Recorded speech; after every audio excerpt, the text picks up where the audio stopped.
ఏం లేదు, ఈ మూడు గీతలు నేర్చుకున్నాం అనుకో ఇంగ్లీష్ రాత చాలా అందంగా నేర్చుకున్నట్టే. ఎట్లా? ఇగో టిక టిక టిక టిక టిక ఒక్కటి డమ్ డమ్ డమ్ డమ్ డమ్ ఒక్కటి అతి నారాయణ సీతారాం తప్పకుండా లెక్క పెడితే 31.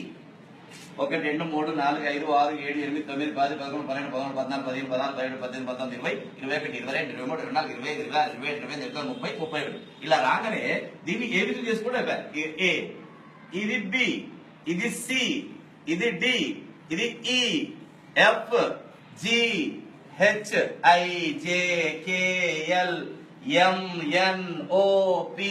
మారిపోతుంది రాత తొందరగా. ఏ ఒక్కటి బాగా నేర్చుకున్నాం అనుకోండి, ఏ చాలా చిక్కుడు గింజ ఆకారంలో నేర్చుకోవాలి. నేర్చుకున్న తర్వాత ఇట్లంటే పి అయింది, ఇటు కింద గీస్తే డి, ఇట్లంటే పి, ఇది క్యూ, ఇది జి, కాలు గింజ రాస్తే ఓ, ఇట్లా ఇట్లా అనుకో ఎన్, ఇది ఎం, ఇది యు, ఇది డబ్ల్యూ, ఇది హెచ్, ఇది వై, ఇది సి, ఇక్కడ నుంచి ఇంతవరకు రాస్తే సి, ఇట్లా ఇట్లా అనుకో ఈ, అక్కడ రాసి చుక్క పెడితే ఐ, ఇట్లా అంటే ఎల్, ఇది జే, దీంట్లోనే కే, దీంట్లోనే ఎస్, దీంట్లోనే ఎక్స్ రాసినాం అనుకో ఏ సన్నగా రాసి బి పెద్దగా రాయవద్దు. ఏ ఎంత రాస్తామో బి కూడా అంతే రాస్తే బాగుంటుంది. ఇది గుర్తుపెట్టుకోవాలి. పైన 7